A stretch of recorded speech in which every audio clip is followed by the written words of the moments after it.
কোনো বিপদগ্রস্তকে দেখিলে এই দোয়াটি পড়িতে হয়।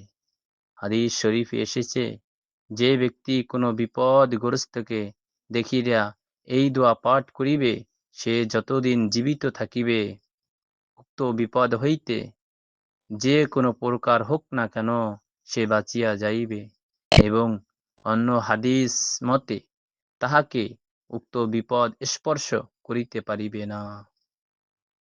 দোয়া: আলহামদুলিল্লাহিল্লাযী আফানি মিম্মা বতালাকা বিহি ওয়া ফাদ্দালানি আলা কাসীরিম মিম্মান খালাকা তাফদীলা।